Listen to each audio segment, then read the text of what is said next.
जय सनातन धर्म की प्रिय सनातनियों, आप सभी का स्वागत है हमारे इस कार्यक्रम में। सनातनियों, पूरी दुनिया इस्लामिक दुनिया बनेगी, भारत हिंदू राष्ट्र बनेगा। नेपाल कहता है हमें दोबारा से अपने आप को हिंदू राष्ट्र बनाना है, धर्मनिरपेक्षता हमें नहीं चाहिए। बहुत से लोग हैं वो कहते हैं कि पूरी दुनिया के अंदर ईसाई धर्म का राज होना चाहिए। यहूदी कहते हैं कि ये क्षेत्र हमारा होना चाहिए। सिख कहते हैं कि खालिस्तान हमें मिलना चाहिए। पाकिस्तान कहता है कि कश्मीर हमें चाहिए। चाइना कहता है कि उसे तिब्बत चाहिए और ताइवान चाहिए। अमेरिका कहता है उसे कनाडा चाहिए। मैक्सिको कहता है कि हमारी ये बॉर्डर खोल दो। यानी इस समय पर इस दुनिया का हर व्यक्ति कुछ ना कुछ ऐसा कर रहा है जो कहीं ना कहीं मानवता के विरुद्ध है। ऐसे में हमारी एक मांग क्या होनी चाहिए इस प्रकृति से, या इस संसार के अंदर हमारे लिए क्या आवश्यक है? तो सनातनी एक बात को समझ लीजिए, आने वाले समय के अंदर ना इस्लामिक राष्ट्र बनेंगे, ना हिंदू राष्ट्र बनेंगे, ना ईसाई राष्ट्र बनेंगे, ना खालिस्तान बनेगा, ना कनाडा अमेरिका के साथ जाएगा, और ना ही यूक्रेन रशिया का कुछ समाधान निकलेगा। लेकिन जो होगा वो हम सबकी सोच से बहुत बड़ा होगा। और जानते हैं वो क्या होगा? वो होगा इस संपूर्ण विश्व सनातन विश्व बनेगा। बात आपको अगर अटपटी लग रही है, समझ में नहीं आ रही है, या इसकी गंभीरता आपको नहीं पता, तो मैं आपके लिए एक ही बात कहूंगा कि आपकी दृष्टि अभी बहुत सूक्ष्म लेवल पर है, बहुत छोटे लेवल पर है। आप अपनी सोच के दायरे को बढ़ाइए। अपने घर के स्तर पर सोच रहे हैं तो समाज के स्तर पर सोचिए।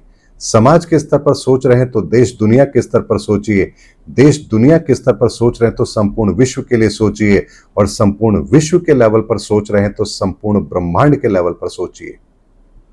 जब आप संपूर्ण ब्रह्मांड के लेवल पर सोचेंगे तो आपको यह पता लगेगा कि इस धरती पर जो नियम लागू होने चाहिए, जिन नियमों के आधार पर यह धरती आज तक काम करती आ रही है, यदि हम मनुष्य ने उन नियमों को ही तोड़ दिया है, उन नियमों को मानने से ही इनकार कर दिया है और अपना ही कोई नया नियम निकालने लगे हैं, तो सोचिए इस धरती का नियम यदि लागू होगा तो वो किस तरह से होगा।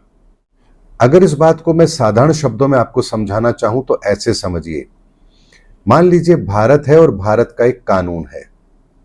अब कोई व्यक्ति उस कानून को तोड़ता है और मान लीजिए वो किसी का कत्ल कर देता है, मर्डर कर देता है, तो क्या भारत का कानून उसको इस आधार पर छोड़ दे कि वो बहुत बड़ा धनाढ्य व्यक्ति है?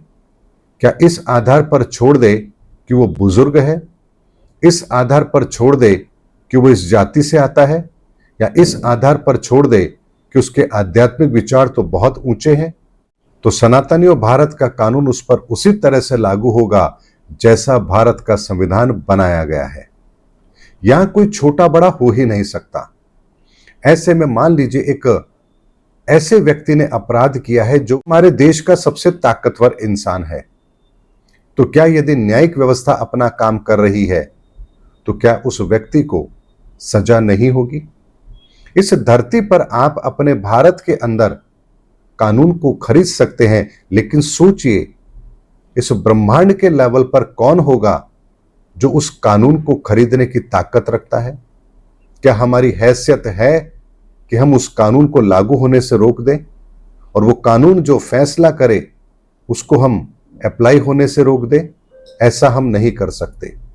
तो जैसे भारत का कानून उस व्यक्ति को सजा देगा, तो ना उसकी दौलत काम आएगी, ना उसके रिश्ते काम आएंगे। ऐसी कोई भी चीज नहीं है जो उसकी सजा को कम कर दे या उसको बचा ले। यहां उसे वो सजा भुगतनी पड़ेगी। ठीक इसी तरह से इस ब्रह्मांड के लेवल पर भी जो कानून इस इंसान ने तोड़े हैं, उन कानून को दोबारा से लागू करने के लिए, उस कानून को, उस नियम को इस संसार के अंदर बेहतर तरीके से दोबारा क्रियान्वित करने के लिए जो प्रकृति निर्णय लेगी, जो ईश्वर निर्णय लेगा, जो ब्रह्मांडीय शक्ति निर्णय लेगी, क्या उसको कोई बदल सकता है? और इसीलिए मैंने आपसे कहा कि ब्रह्मांड अब निर्णय ले चुका है कि संपूर्ण विश्व सनातन विश्व होगा। और संपूर्ण विश्व अगर सनातन विश्व होगा तो इस संपूर्ण विश्व पर जो नियम लागू होंगे वो सनातन नियम लागू होंगे, ना वो हिंदुओं के लागू होंगे, ना मुसलमान के लागू होंगे, ना क्रिश्चियन के होंगे, ना सिख के होंगे, ना बौद्ध के होंगे, ना यहूदियों के होंगे। इस संसार पर जो नियम लागू होगा वो सनातन का नियम लागू होगा, क्योंकि सनातन का नियम ही इस ब्रह्मांड का नियम है, जो इस ब्रह्मांड के निर्माण से लेकर के आज तक और अनंत काल तक इसी तरह से लागू रहेगा। जिस दिन यह नियम टूट गया उस दिन यह ब्रह्मांड ही अपने अस्तित्व को खो देगा, और ब्रह्मांड अपना अस्तित्व कभी नहीं खोएगा, क्योंकि उसका जो मैकेनिज्म है वो इतना स्ट्रांग है कि उसमें कोई लेश मात्र भी कमी है ही नहीं। इसीलिए करोड़ों साल से सूर्य अपना कार्य कर रहा है, चंद्रमा अपना कार्य कर रहा है, धरती अपने तरीके से घूम रही है, वर्षा की ऋतु अपना काम कर रही है, ग्रीष्म ऋतु अपना काम करती है, बसंत अपना काम करता है, हमारे शरीर के सारे अंग अपने तरीके से काम करते हैं। हम केवल और केवल एक छोटे से क्षेत्र में ही हस्तक्षेप कर सकते हैं। जैसे क्या खाना है, कब खाना है, ये आप तय कर सकते हैं, लेकिन उस खाने को पचाने की प्रक्रिया वो आपके हाथ में नहीं है। ऐसा नहीं है कि आप गले के नीचे जो चीज चली गई अब वो आपकी इच्छा से पचे। आप कहें कि 4 घंटे में पचनी चाहिए तो 4 घंटे में पचे, और आप कहें कि इसको तुरंत पच जाना चाहिए तो तुरंत पच जाए। यहां आपके शरीर का मैकेनिज्म अपने तरीके से काम करेगा। श्वास लेने की प्रक्रिया आपके नियंत्रण में नहीं है, ये अपने आप काम करती है। तो ऐसे में आप बताइए, क्या आपके शरीर की किडनी, लीवर, आपके फेफड़े, क्या ये आपकी आज्ञा से चलते हैं? जबकि शरीर तो आपका ही है। ऐसे में सनातनियों, जैसे हमारे शरीर के अंदर भी बहुत सारी ऐसी चीजें हैं जो हमारे कंट्रोल में नहीं है, वो प्रकृति के नियमों के अनुसार चलती है, उसी तरह से इस संसार के अंदर भी बहुत सारी चीजें हैं जहां पर हमारा प्रत्यक्ष नियंत्रण है, लेकिन बहुत सारी चीजें ऐसी है जहां पर हम अपना नियंत्रण कर ही नहीं सकते। वो प्राकृतिक तौर पर है और वो वैसे ही चलेंगी। इसीलिए जब जब हम ऐसे नियमों की पालना करना बंद कर देते हैं जो इस प्रकृति के लिए अनिवार्य है, तब तब यहां प्रलय भी होती है और नवयुग का सृजन भी होता है। और ये समय भी इस धरती पर कब घटित होगा ये भी पहले से निश्चित होता है। इसीलिए सनातनियों, एक एक चीज इस ब्रह्मांड की एक नियम के तहत काम कर रही है, और जो चीज नियम के तहत काम कर रही है उस नियमों को तोड़ना हम इंसानों के बस की बात है ही नहीं। इसलिए आने वाले समय के अंदर संपूर्ण विश्व के अंदर सनातन धर्म की स्थापना होगी। ये संपूर्ण विश्व सनातन विश्व होगा। कोई धार्मिक शास्त्र ग्रंथ, कोई मान्यता आपकी कुछ भी क्यों ना हो, उन सब को भी सनातन के पैरामीटर पर परखा जाएगा और उनमें जो सत्य है वही स्वीकार किया जाएगा। यानी हर जगह से मिलावट को समाप्त करके पूर्ण शुद्धता के साथ हर धर्म की अच्छाई दुनिया के सामने होगी। मानवता के लिए उन सूत्रों को हमारे सामने रखा जाएगा जो सीधे सीधे इस प्रकृति से निर्मित हैं, इस सृष्टि के द्वारा नियंत्रित हैं और ईश्वरीय सत्ता के अधीन हैं। ये वो प्रक्रिया है जिस प्रक्रिया के बारे में आज इस धरती पर कोई सोच भी नहीं रहा है, जबकि मैं आपसे कह रहा हूं कि क्या होने वाला है। इसीलिए सनातनी, इस युग परिवर्तन की एक एक प्रक्रिया मुझे अच्छी तरह से पता है।